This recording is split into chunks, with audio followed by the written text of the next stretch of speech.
God led me to prepare, I had to elaborate on what you have there, and I put it into a book form. And I think the price is affordable for pastors and church leaders. Copies will be available, for 500 naira. I believe those who are interested will be able to get copies, even for those who are not here. Now, this subject, in my opinion, is a rider to what our Father in the Lord had taught us this morning. Because when we understand the concept of biblical stewardship, and we know that it is a mandate that must be fulfilled, then the next fundamental thing that we must address is how to mobilize people towards the achievement of this mandate.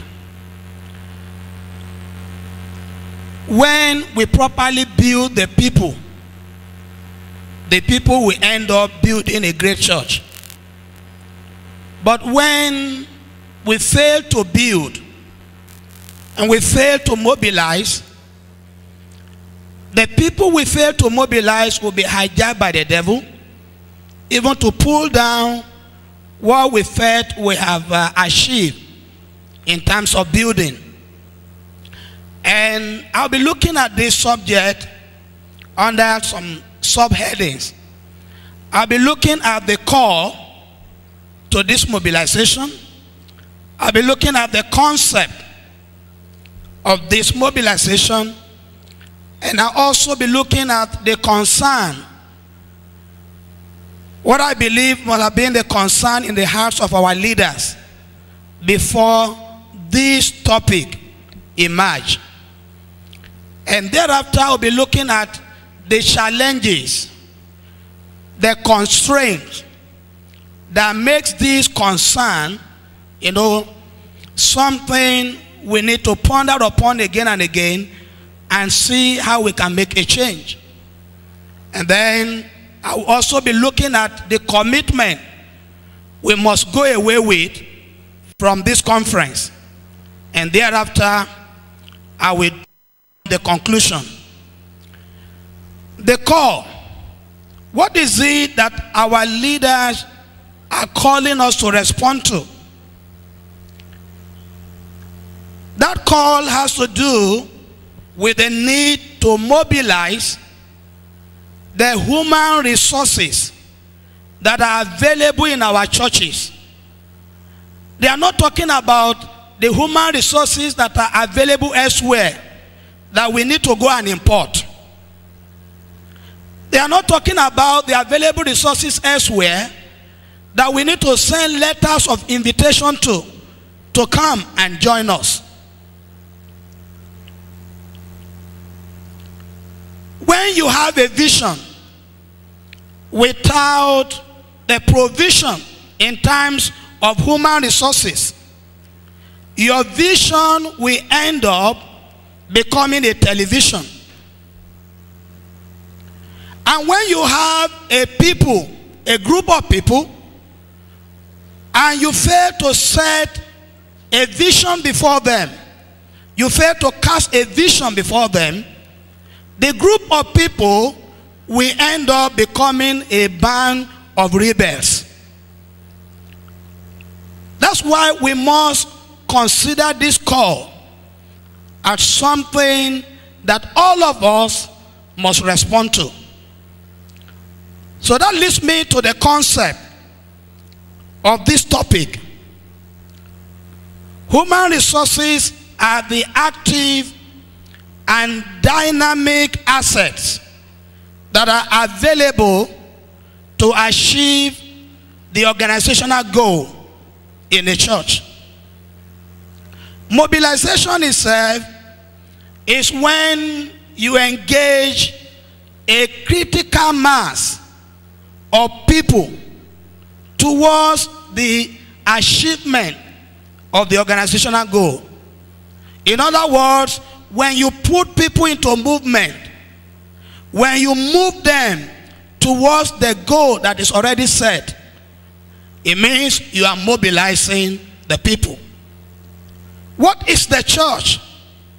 The church is not the building, the bricks and the mortars.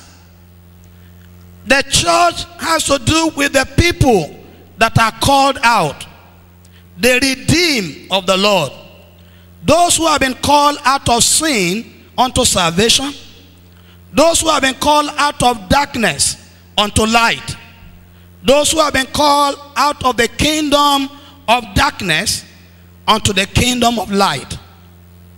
But very many times we have a misconception of what the church is all about.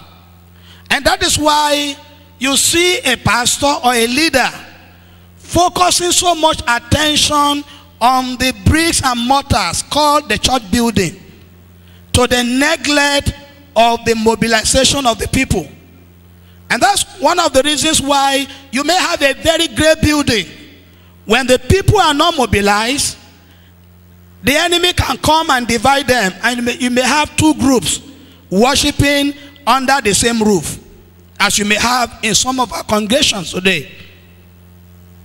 So the church, from our basic lesson, the 6-point lesson, what we normally refer to as Christ indwelling your life, there is a definition there that I believe every pastor needs to know and work with. The church is defined in that discipleship, package as the group of baptized believers who voluntarily join themselves together for the purpose of worship, the purpose of fellowship, the purpose of teaching, discipleship, and mission, following what Rick Warren, actually promoted in the purpose-driven church, talking about the 5-fold purpose of the church. And every pastor, every leader must always have an examination to see, well, am I fulfilling this 5-fold purpose? If the church will truly be God's church. So building is when you assemble or you put together the human and material resources in order to form a structure that will be used to achieve the organizational goal. And that leads me to the third thing, which is the concern.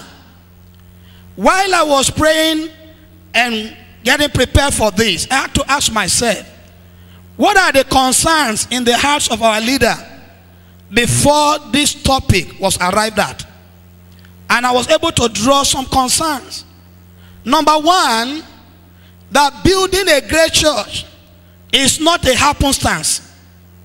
No church becomes great without a great commitment by the most appreciable asset that you have in the church. Any church that will be great will not come at a discount. The full price must be paid. And if we are not ready to pay the full price, the church cannot become great by accident.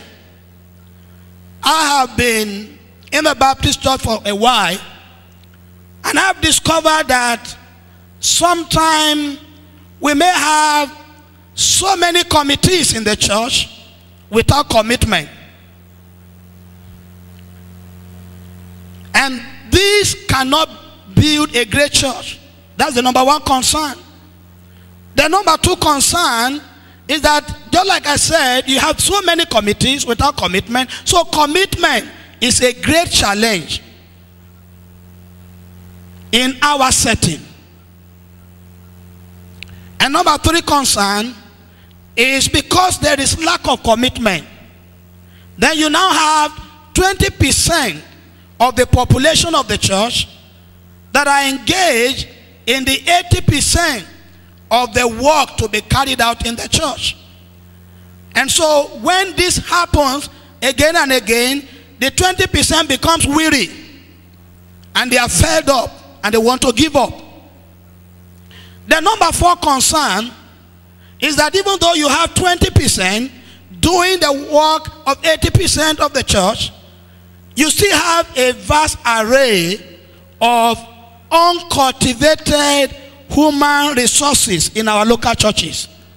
A number of people are idle in our local churches, and that is why when they are idle and they don't know what to do, the devil will teach them what to do. And one of the things that they will be taught how to do is to raise point of order when a vision is being cast. So, you know, Miles Monroe said, the richest place on earth is the graveyard.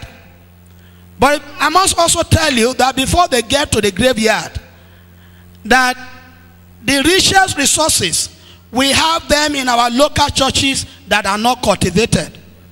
And that's why this topic, I believe, is germane. Number 5, when the human resources are not cultivated in our local churches, you end up having the movement, exodus of the unengaged, the uncultivated people to other churches where they feel that their potentials can be valued.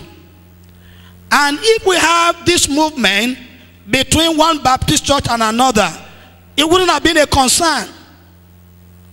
But because we are having more of this movement from the Baptist denomination to some other denominations, you will have heard comment like, just give me a Sunday school teacher in the Baptist church and I will make him a pastor in my congregation, in my denomination. And it is because when a Sunday school teacher is not properly mobilized and he gets to know that somebody wants to make him a pastor overnight without training, he will jump at it. So number 6 concern, when you have this exodus of people, then you now get to a point where you have the scarcity of material resources to execute the church goals. When you visit some